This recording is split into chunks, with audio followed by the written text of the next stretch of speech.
A 53-year-old white man has been arrested after a car was driven into the crowd in Liverpool where they were celebrating winning the Premier League. This has just happened and we don't know much about it yet. Sarah, what did you think of the horrific footage? Very sad, honestly. And I really think that the police should have done a better job securing the area. If there's that much of crowds in there, I think there should have been high level of security to stop incident like that. Every time there's crowds, there will be an issue, right? Like things like this has happened in the past. So one of the first people to share the video, Tommy Robinson. A lot of far right accounts are sharing their footage of what happened. I think the gut reaction when you see a car drive into a crowd, sadly, that is one of the tactics of the terrorist groups. Without naming the names, we know who we're talking about. It would seem, and they're being very clear about the fact that it was a 53-year-old white man. Are they putting that out there quickly and early so we don't get what happened with the Southport attack, where it was wrongly suggested that it was a Muslim that did the attack, and then you get a far-right backlash? I think a terrorist attack is a terrorist attack. It should not be labelled to a religion. That should be a lesson learned. Okay, well, what is a terrorist attack? A terrorist attack, I mean, usually you are attacking a group because of their nationality or race or religion. Well, that would be a hate crime and possibly a terror attack. The way I've always understood it is a terror attack has a political motive. So if you're doing it for your ideology, for your religion, for your belief, in order to put terror into people until they agree to your demands, that's what I always thought a terrorist attack was. We're being attacked at the moment, not terror related. In a video where the footage is slowed down, and I'll try and show you on the screen, you can just about see the driver, and it looks like it could be a white man. I don't think he looks 53. I don't think that's a 53-year-old white man, do you? That's hard to tell.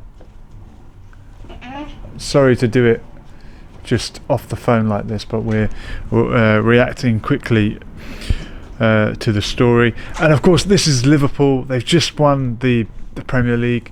They're celebrating, and it's a club that has in its memory the horrors of Hillsborough, when 96 football fans were lost in the crowd, crushing a matter that was mishandled by the police, and they struggled for about 30 years to get any kind of justice for what happened there. So that there'll be memories of that being brought up. I'm just looking at it from another angle. What can you say other than the police should do more? But I don't know, how do you stop someone in a vehicle that's desperate to do something? By securing the routes. If you know there is crowds, like how many protests has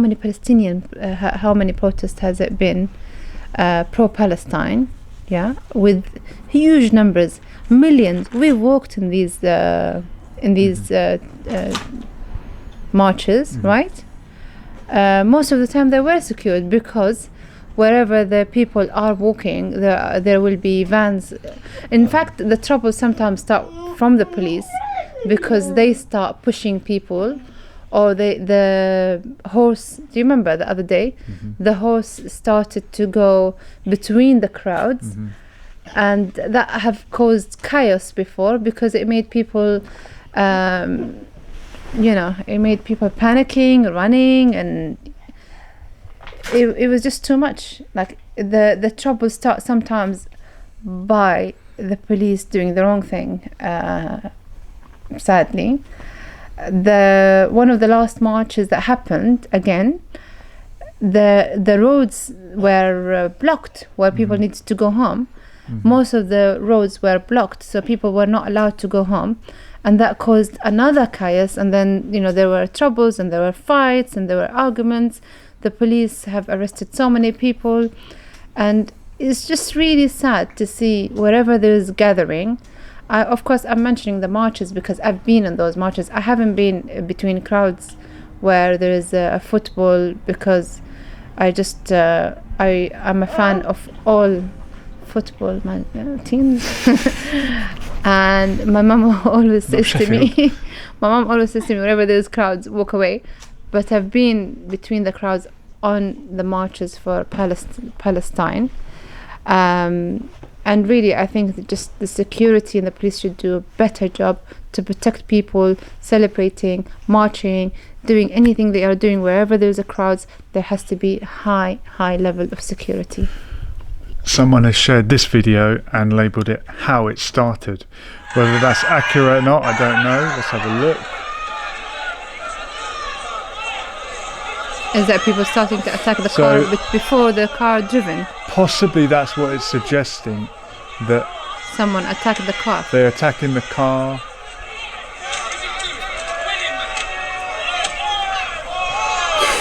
Ooh. Okay.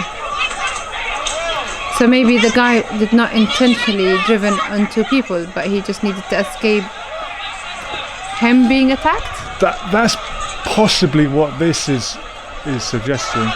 Our friend Tom, who's a Chelsea fan, I remember him telling me once, either a car drove over his foot or he pretended it drove. I can't remember if he pretended it drove over his foot or it did, and he made a big deal of it. And he was like, "Oh, it drove over my foot." And then the Chelsea fans all went after that car.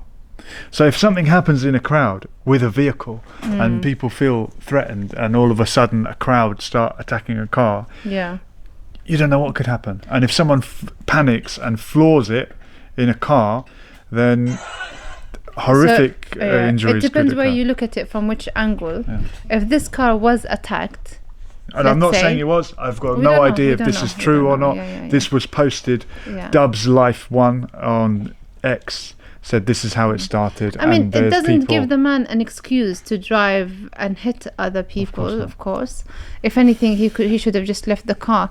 And why would a group of people just, target one vehicle or one man, Regardless, wherever there is, football matches, there's always troubles. There's always troubles, right? Like, you hear it in the news and sometimes you don't, but there's always fights, there's always a team against another team, the fans against another fans, isn't it?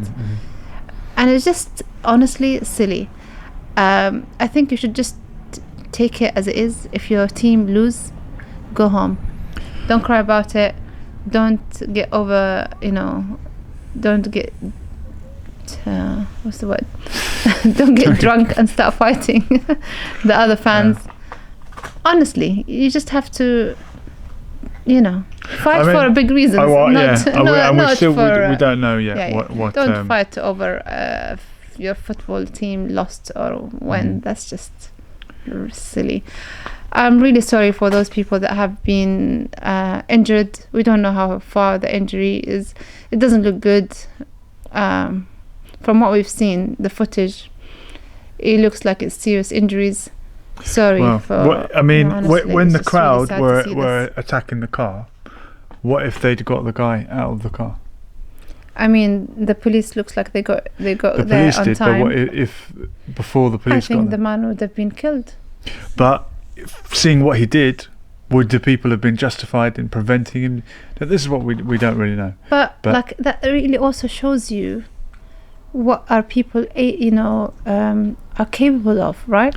Like, how could one? I don't know. I just find it very weird how aggressive people can be as well. The problem is the behaviour in the crowd. People in a crowd will do things that they would never normally do because they feel they're a part of a crowd. They see other people doing it, they join in, it gets worse and worse. It's called the diffusion of responsibility. If you're in a crowd and you feel less responsible for your own actions, you will go to extremes that you wouldn't normally do.